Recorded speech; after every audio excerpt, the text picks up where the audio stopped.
கந்தா போற்றி, கடம்பா போற்றி, கதிர்வேலா போற்றி, ஆறுபடை வீடு கொண்ட முருகா போற்றி. என் செல்ல குழந்தையே, இந்த முருகனின் எச்சரிக்கை பதிவு இது. இப்பதிவு உனக்கு துரோகங்களை செய்தவர்களுக்கு நான் எச்சரிக்கை கொடுக்கின்றேன். என்னை மதிக்காமல் இவர்கள் செல்வார்கள் என்றால் அவர்களுக்கு நான் கொடுக்கப் போகின்ற தண்டனை என்ன என்பதை சொல்ல வந்திருக்கிறேன்.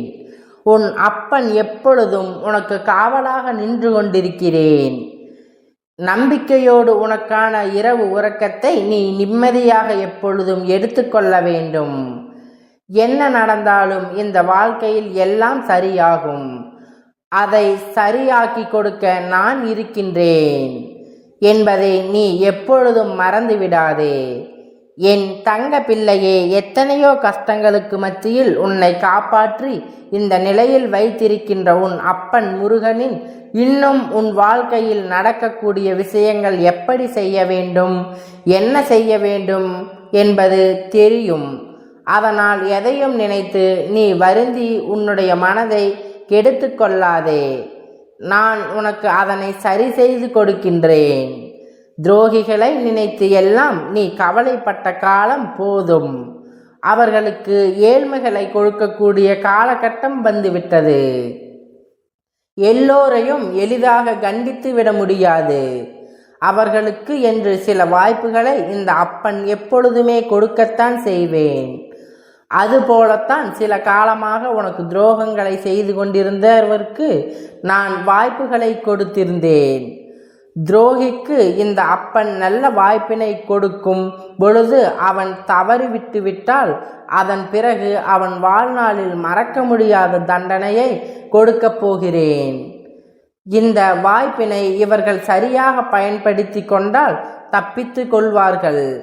இல்லாத பட்சத்தில் இந்த அப்பனிடமிருந்து இவர்கள் பெறக்கூடிய தண்டனை இதுவாகத்தான் இருக்கப் போகிறது.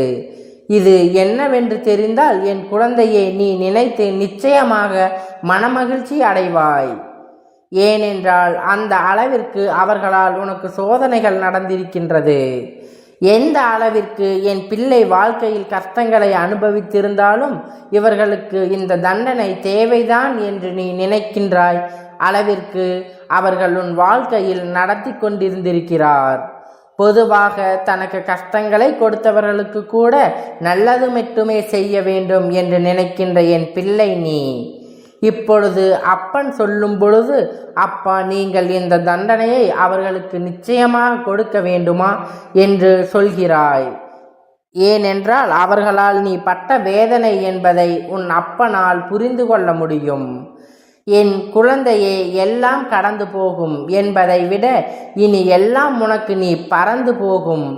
அந்த அளவிற்கு உன் வாழ்க்கையில் சந்தோஷத்தை நான் அள்ளி கொடுக்க போகிறேன். எல்லா சூழ்நிலையிலும் உன்னை மீட்டு நல்ல நிலைக்கு திருப்பப் போகிறேன்.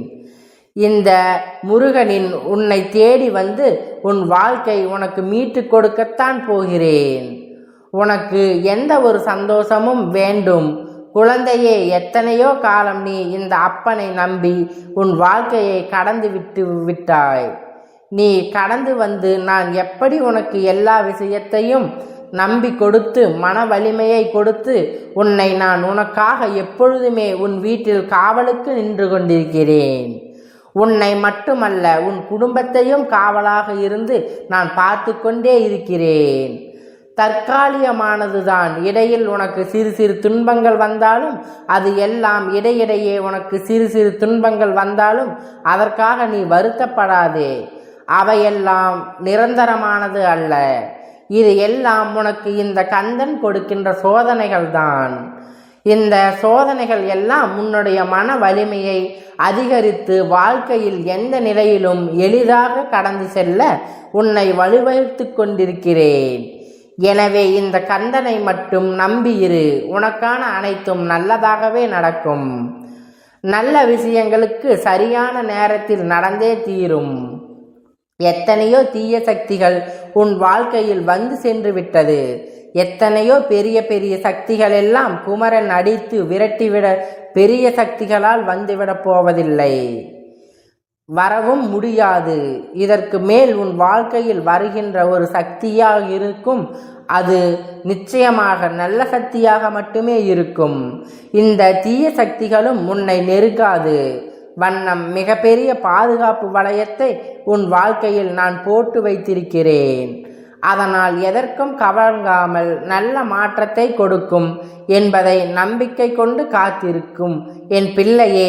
அப்பன் இன்று அவர்களுக்கு கொடுக்கக்கூடிய தண்டனை என்னவாக இருக்கும் என்று யோசிக்கிறாய் அல்லவா?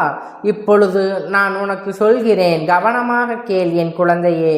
அடுத்தவர்கள் கண்களிலிருந்து கவனமாக கேள் என் செல்ல குழந்தையே.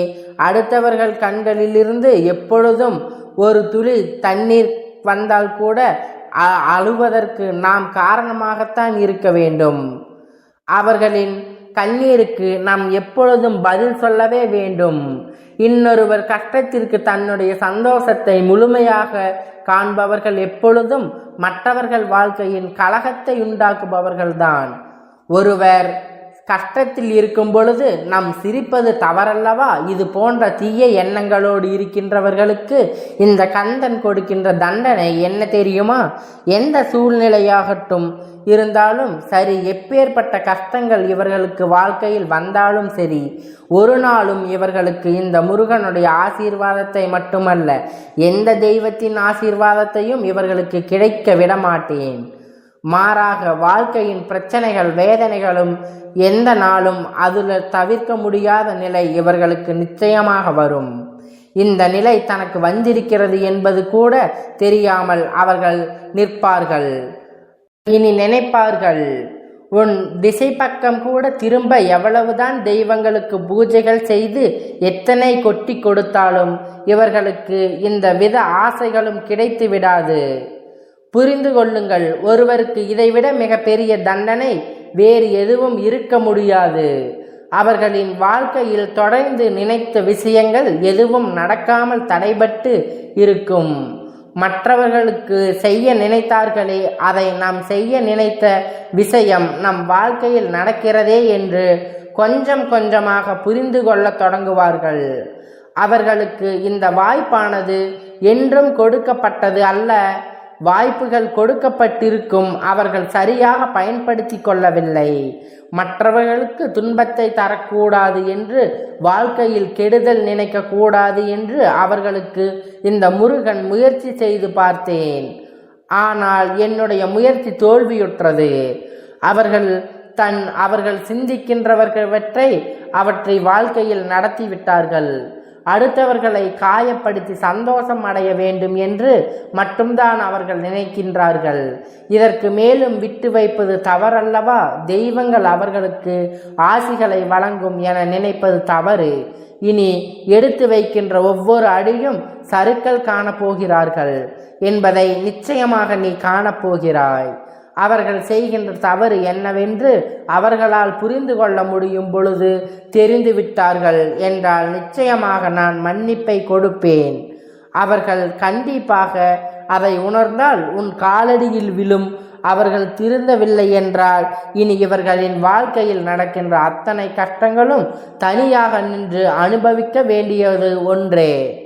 மிகப்பெரிய தண்டனை என்றேனும் ஒரு நாள் திரும்பி நல்வழிக்கு வர வேண்டும் என்றுதான் இந்த முருகன் அவர்களை பற்றி நினைக்கிறேன்.